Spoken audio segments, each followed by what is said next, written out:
제가 오늘 맡은 것은 이날까지 살면서 성경과 체험이 그 관계를 간단히 말씀드리고자 이 자리에 나왔습니다. 저는 유년 주일학교 때부터 교회 다녔기 때문에 새롭게 신자가 됐다라든가 하나님을 믿었다라든가 그런 얘기는 아닌 것 같습니다. 저는 교회를 나가긴 나갔지만은 그야말로 참 뜻을 몰랐고, 그리고 사실 몸만 왔다 갔다 했던 것 같아요. 그러나 나이를 들고 이렇게 세상을 살아보니까 이것이 거저되는 게 아니고 뭔가는 닥치면서 문제를 많이 봉착하게 됩니다. 그랬는데 그때마다 현명하게 처리를 못해가지고 엄청나게 힘든 생활을 해왔어요. 여기서 제가 교회를 가더라도 뭔가 하나님의 말씀과 생활과에 밀접한 것이 있으면 성경을 통해서 내가 뭐를 길을 찾아야 되겠구나, 이런 생각을 한 지가 얼마 되지 않습니다.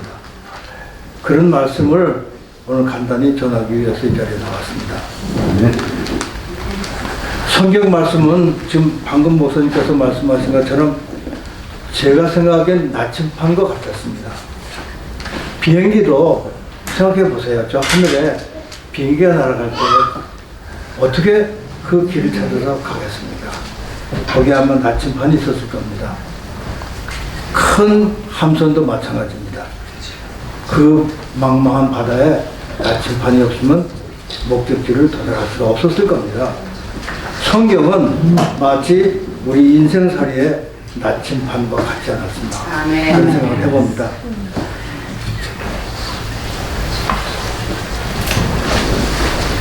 길을 잃고 방황할 때 인생살이의 길목에서 그때그때 답을 주시는 것이 성경이었습니다.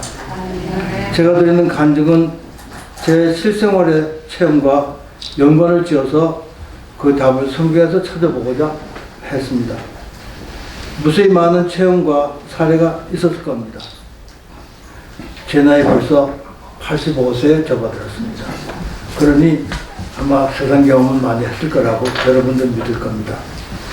이 시간에는 살면서 함정에 빠질 수 있는 몇 가지 사례안과 그 관련된 성경의 말씀을 아마 연관지어서 한번 생각해 보려고 합니다.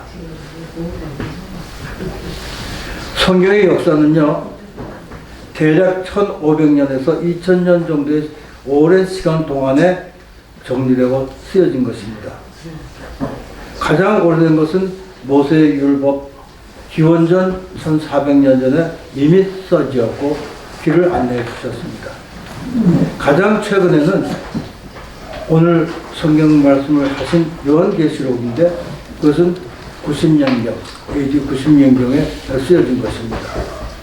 제가 드리는 간증은 아까 말씀드린 것처럼 교회 처음 나온 자의 고백이 아니고 교회를 나오긴 나오지만 말씀대로 살지 못했고 지난달을 후회하면서 어딘가는 잘못된 것을 성경에서 한번 찾아보려고 간증에 저한테 시간을 주셨길래 그것과 연관지어서 성경 말씀을 한번 봤더니 그것이 진짜 나침판이 거기 있었습니다. 그걸 모르고 살았습니다, 저는요. 그래서 그런 말씀을 드리고자 오늘 이 자리에 섰던 것입니다.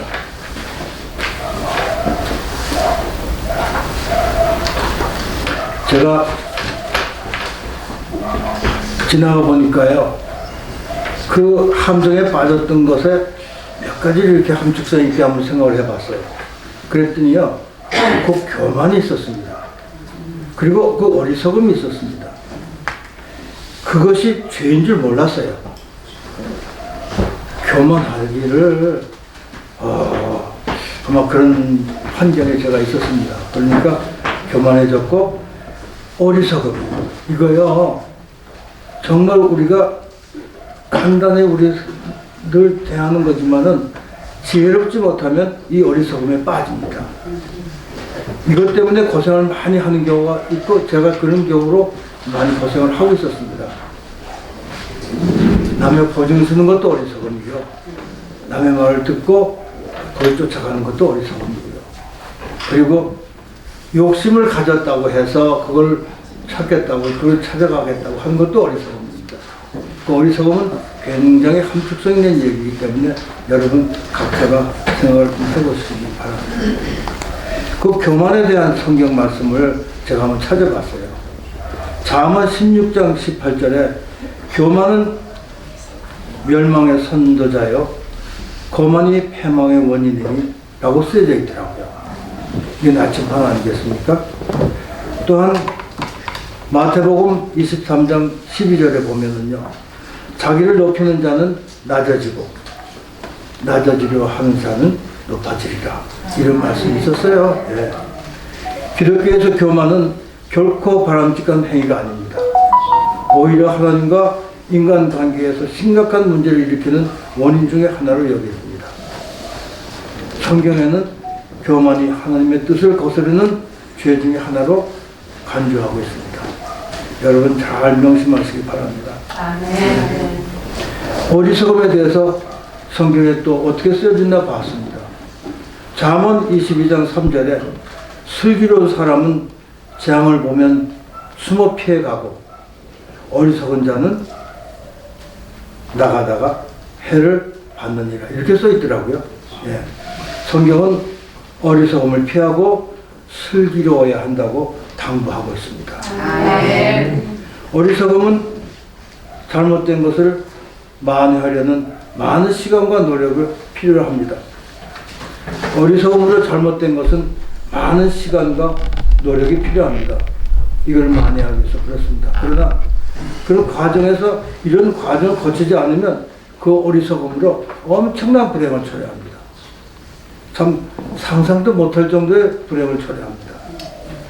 그러나 기독교인에게는 절망이 없습니다. 아멘. 아멘.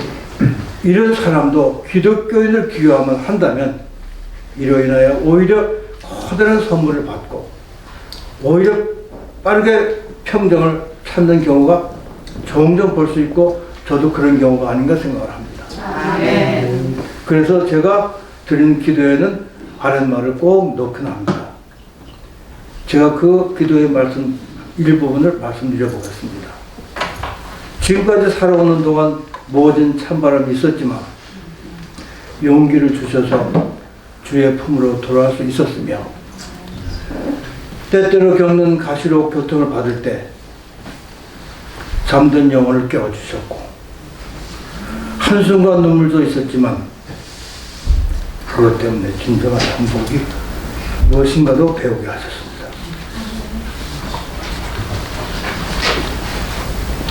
성공했을 때 교만하지 않게 도와주시옵소서.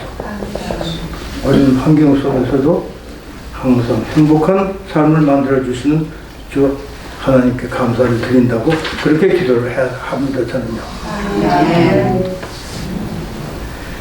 기독교인에게는 실패를 두려워 말라라고 권유하고 있습니다. 실패한다고, 실패할 수 있죠. 가보지 않은 세상이기 때문에 실패할 수 있습니다. 저는 제 나름대로의 생각을 하면서 사는데, 성경에 제 1장 1절에 뭐라고 써 있습니까? 태초에 세상을 창조하셨다고 하셨습니다. 그 창조는 지금도 이어진다고 생각해요. 오늘이라고 하는 이 날도 주님의 창조한 날이 아니겠습니까? 아멘. 그래서 생각하면은 오늘을 엄청 귀하게 생각해야 된다. 제 딸하고 손자가 왔습니다. 마침. 저는 이거를 쓰면서 사실은 제 손자 생각을 했어요. 좀 들었으면 손자하고 마주 앉아서 얘기할 수 있는 시간도 없을 뿐 아니라 손자하고 약속하기도 힘든 겁니다. 일요일이면 다 자기 스케줄이 있고, 안 그렇습니까? 가정에서 좀 그런 것 같아요. 근데 오늘을 기해서 제가 손자에게 일부에 좀 말씀이 전달되지 않을까 해서 이것을 준비를 그렇게 했는데, 오늘 마침 지금 왔네요. 대단히 지금 막 올라오고 있어요.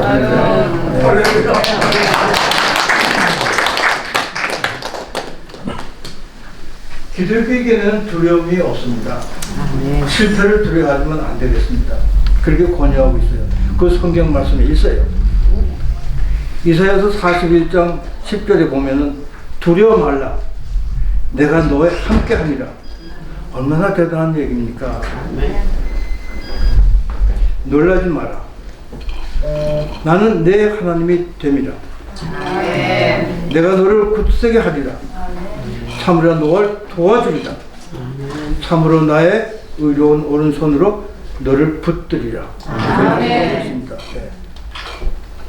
하나님이 함께하며 우리를 굳건하게 만들며 도와주시고 구원해 주신 것을 약속하고 계십니다. 또한 우리가 어떠한 상황과 환경에 처한더라도 하나님이 사랑해서 끊어줄 수 없음을 강조하고 계십니다. 그러나 신약에는 조건이 하나 붙었네요. 요한복음 15장 5절 6절에 보면은 나는 포도나무요 너희는 가지니라. 그가 내 안에 거하면 열매를 맺나니 나를 떠나서는 너희는 아무것도 할 수가 없다고 말씀을 하시네요. 나침판입니다. 우리는 이대로 살아야 될 겁니다. 그 구절은 예수님이 우리가 자신과 연결되어 있을 때만 열매를 맺을 수 있다고 말씀을 하셨어요. 네. 사업에 실패한 경우 우리는 종종 자신의 능력과 힘으로만 문제를 해결하려고 노력하고 있습니다. 하지만 이 구절은 우리가 하나님과 연결되어 있어야 열매를 맺을 수 있다고 상기시켜 줍니다. 따라서 우리는 우리의 삶의 어려움을 하나님께 함께 나누시고 그분의 인도하심을 받으면 다시 일어날 수 있습니다. 아멘. 제가 사례를 하나 들겠습니다. 아까 목사님이 말씀하셨는데 제가 모신 분이 1979년도에 일간지 신문의 한 면에 어떤 만평 같은 게 있었습니다. 거기 보면 세계를 움직이는 95분의 얼굴을 그림을 전부 그려서 한 것이 있어요.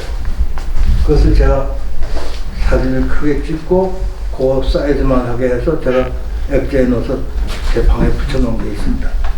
거기에 한 분이 계시는데 얼굴 사이즈에 이게 얼굴 사이즈에 따라서 그 아마 영향력에 대한 크기를 나타냈던 것 같아요. 그 큰 크기로 그분의 얼굴이 그려져 있었습니다. 근데 그분이 많은 재산을 가지고 있었는데 참 그 코리아 게이트니 뭐 여러 가지 상황을 겪으면서 많은 재산을 잃었어요. 참 엄청난 재산을 잃었습니다. 그분이 저택이 45,000평 정도의 저택을 가지고 있었으니까요. 그러다 그것도 다 잊어버렸어요. 그런데 저한테 그런 말씀을 하시더라고요. 그게 오랫동안 기억에 남습니다.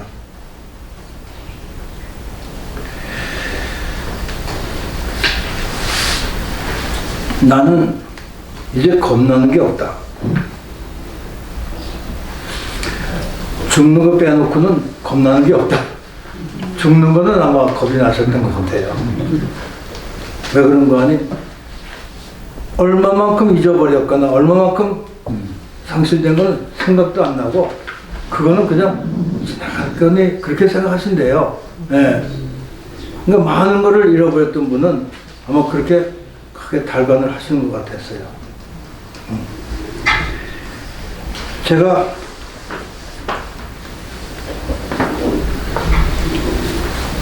또 한 번의 사례를 말씀드려 보겠습니다. 저의 친척 매형이 계셨는데요. 저 집사람하고 결혼하기 전에 거기 가서 롤렉스 시계도 얻어 받았어요. 선물로. 그런 분이 계셨어요. 근데 그분은 용인의 민속촌을 만드신 분입니다. 민속촌이 지금도 참, 그 당시에 어떻게 그런 발상을 했을까 할 정도로 하여튼 용인의 민속촌을 만드신 분입니다.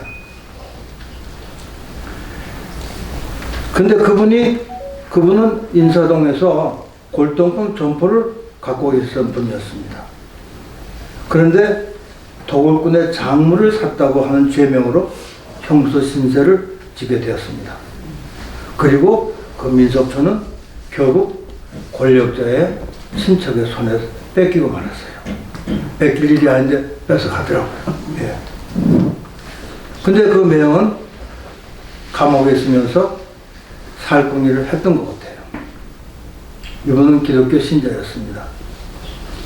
옥중에서 제기의 발판으로 뭘 가지고 나왔는가 봤더니 그 당시에 없었던 면서점을 가지고 나왔어요. 초창기입니다. 아주. 지금의 면서점이 지금 김포공항에 영종도 공항에 중국의 자본가들이 그 소위 입찰로 많이 먼저 들어온답니다. 대단히 그 실용적이고 현실적이고 엄청 이익이 많이 남을 수 있는 그런 면서점이 그때부터 시작이 됐어요. 나오면서 면서점에 허가권을 띄고 그걸 인사동에 와서 3층 건물을 짓고 아주 크게 대성하는 걸 보셨습니다. 제가 말씀드리겠습니다. 기독교에는 절망이 없어요. 아멘. 다시 일어날 수 있어요. 아멘. 그리고 우리 그분 말씀대로 겁나는 게 없습니다. 아멘. 또 일어날 수 있으니까요. 아멘. 제가 이런 말씀 드리면서 그분들께 감사를 드리고 있습니다. 다음 제목은요, 저희 어머니 얘기를 좀 하겠습니다. 저희 어머니는 그 옛날에 미션스쿨을 나왔어요. 근데 아주 철저한 유교 집안에 시집을 왔기 때문에 대놓고 교회를 가지를 않으셨던 것 같아요. 다만 저는 어머니 이불 속을 같이 자면서 그분의 기도를 들었고 찬송가를 들었습니다. 제가 초등학교 3학년 때 큰 집으로 양자를 보내요. 그런데 오늘서도 집사람하고 얘기했습니다만 그 얼마나 어린아이를 내보낼 때 가슴이 아팠겠어요. 그래도 그 당시에 큰 집에 자손이 없기 때문에 대를 이어야 된다고 거기를 보냈는데 어머니가 그날 저녁에 저한테 기도를 하시더라고요. 그리고 학교를 가는데 대문 앞에서 오늘부터는 집에 들어오지 마라. 큰 데로 가봐라. 이렇게 하시더라고요. 그 어머니 얘기를 잠깐 하려고 합니다. 아까도 잠깐 생각했습니다만 제가 대학교 입학시험을 볼 때 시험장에 앉아서 저어서 시험관이 시험하고 확인을 한번 하고 있는데 보니까 제가 시험표를 안 가져왔어요. 그래서 어쩌나 걱정을 하는데 문이 쑥 열리더니 어머니가 등장을 하시는 거예요. 수험표를 가지고 오신 거예요. 네, 그러면 그 당시 홍릉에서 연세역이 얼마나 멉니까? 차편이라고는 버스 하나밖에 없어요. 네. 근데 그걸 헐레벌떡거리고 가져오셨어요. 그러니 제가 입학되기를 얼마나 기도하셨겠습니까? 기독교인이시니까. 아이고, 죄송합니다.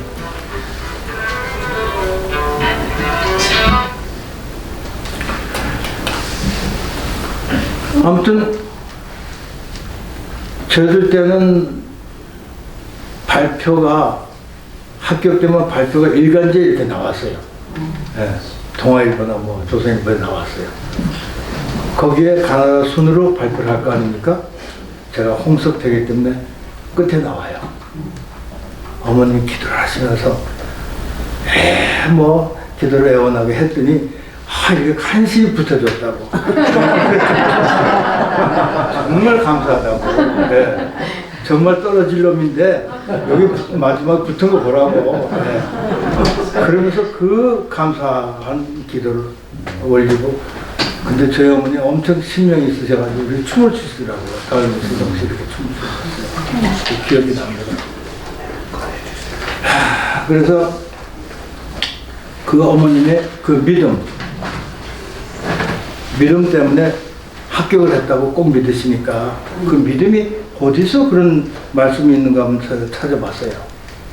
히브리서 11장 1절부터 3절에 있습니다. 믿음은 바라는 것들의 실상이요 보이지 않는 것들의 증거이니. 이게 무슨 말인지 몰라서 제가 쉬운 성경을 다시 한번 또 읽어봤습니다. 믿음은 우리가 바라는 것들에 대한 확신을 하는 것이며 또 보이지는 않지만 그것이 사실임을 아는 것입니다. 네. 믿음이라는 게 그렇대요. 네. 그 어머니는 그 믿었더니 당신이라도 합격을 시켜주셨구나. 감사했습니다. 우리 어머니의 사례를 하나 또 들겠습니다. 기독교인이었기 때문에 아마 그랬던 것 같아요. 이 가난한 사람을 많이 돕더라고요. 친척도 그렇고 이웃도 그렇고 많이 도왔습니다. 그리고 저희 집에 사과밭을 했어요. 접자리 사는 사람은 100개가 한 접이에요. 그리고 이제 관으로 사는 사람이 있고 접자리로 사는 사람이 있어요. 보통 이 접자리는 거의 동네 사람 나눠주는 걸로 다 써먹었습니다. 그래서 참 그 왜 아까운 걸 자꾸 주는가 어렸을 때 그런 생각을 했지만 아무튼 어머니는 그렇게 하셨고, 그리고 또 생각나는 건 길을 가다가 청년이 이렇게 다툼이 있잖아요. 그러면 그냥 안 지나쳐요. 꼭 끼어드세요 거기. 그래가지고 왜 싸우느냐고. 그리고 얼마를 주셨는지 모르지만 돈을 주면서 막걸리 먹고 화해하라고. 그런 생각을 해요. 네. 참 좀 희한하신 분이었습니다. 하여튼 미션 스쿨을 나오셔가지고 저 충주라고 하는 그 읍면 소재지인데 얼마나 작은 동네에 왔겠어요. 그리고 유교 집안이기 때문에 기독교 생각하고는 많이 차이가 있는 겁니다. 혼자서 그런 활동을 하시니까 반대로 가까이는 우리 양어머니는 전통적인 소위 진천의 괜찮은 집안에 학교도 안 보내는 그런 집안에, 그 양반은 학교를 안 보냈어요, 딸들은요. 예. 그런 집안에 우리 양어머니 볼 때는 못마땅한 거예요. 어쩌면 이렇게 하여튼 그래서 초등학교 때도 그 치맛바람 어머니가 휘주르고 그러셨던 것 같아요. 제가 마태복음 25장 35절 40절을 찾아봤습니다.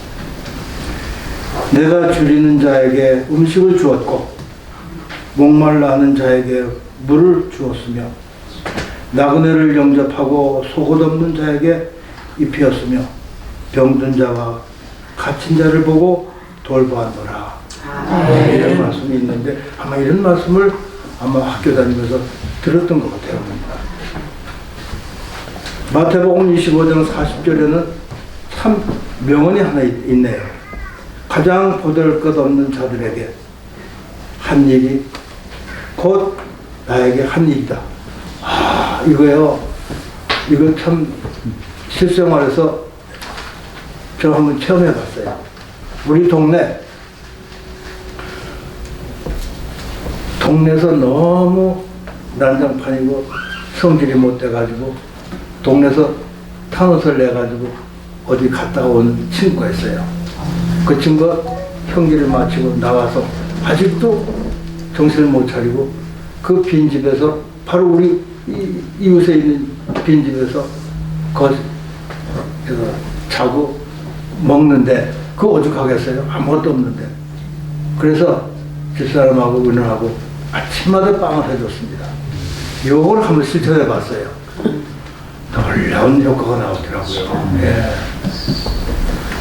얘가 이제 동네 사람이니까 동네 그 새마을에서 이제 저녁을 해주면 그때 거기를 와요. 와가지고 사람마다 그 얘기를 해주는 겁니다. 누가 나한테 아침마다 빵을 해줬는데 그렇게 맛있는 빵을 해줬는데 지금 그것을 먹고 싶다고 그렇게 얘기를 하고 자기 집안에도 얘기하고 온 동네 사람들이 그걸 다 알게 됐어요. 그랬더니 전부 인사를 하는 겁니다. 예. 아, 이거 정말 체험을 해보니까 정말 기쁘더라고요. 아마 우리 어머니는 이런 거를 맛보시려고 했던 것 같아요. 그리고 이런 성경 말씀이 있었던 거 아닌가 생각이 돼요. 제 어머니가 우리 손자가 있기 때문에 한마디만 하고 이제 마치겠습니다. 옛날 얘기를 그렇게 풀어해 주세요. 미션 스쿨이기 때문에 그렇습니다. 그 성경 말씀에 있는 거를 옛날 얘기로 풀어서 스토리텔링을 해줬던 것 같아요. 그 어머니가 나 어렸을 때 해준 얘기가 그냥 지나쳤는데 어쩌면 이렇게 남아있는지 모르겠어요. 얘기는 간단합니다. 부모 말씀 잘 듣고 착하면 복을 받는다는 얘기예요. 세 딸이 있었답니다. 그리고 어떤 사람은 아들이 한 분 계셨고 너무 둘이 친해서 우리 사돈을 맺자 그렇게 했대요. 그런데 불행하게도 아들 가진 사람은 부모가 일찍 돌아가셔가지고 그 어머니가 살 수가 없어서 결국 산에 가서 산판을 하고 어렵게 살았답니다.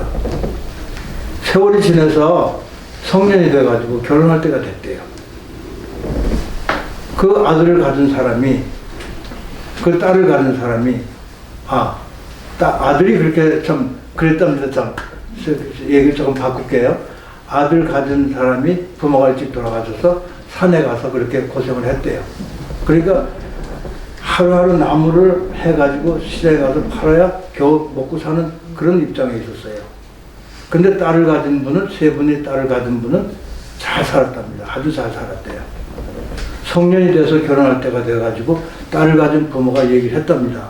첫째 딸한테 내가 아버지들끼리 약속을 했으니 네가 시집을 좀 가야 되겠다. 그 총각한테요. 안 간다 그랬대요. 둘째도 마찬가지로 안 갔다 그랬답니다. 셋째를 아버지의 말씀이니 순종하고 따르겠습니다 하고 시집을 갔답니다. 그런데 가보니까 그 심심 산골에 나무를 해가지고 늘 파는 그 더벅머리 총각한테 시집을 갔지만 그 시장에 나무 팔러 간 다음에 그 개천가를 봤더니 거기에 이렇게 금덩어리가 많더래요. 네. 돌이 다 금이 들어갑니다. 그래서 이게 웬일인가 하고 그걸 가지고 그날 와서 자기 신랑한테 내일은 나무를 팔지 말고 이걸 갖다 팔으라 그랬대요. 아니 흔한 돌을 왜 갖다 팔으라 그러는가. 아무튼 또 순종을 했답니다. 얘도요. 그랬더니 엄청난 돈을 받았답니다.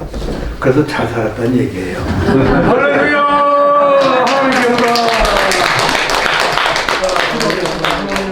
하나님께 감사합니다. 예수 그리스도의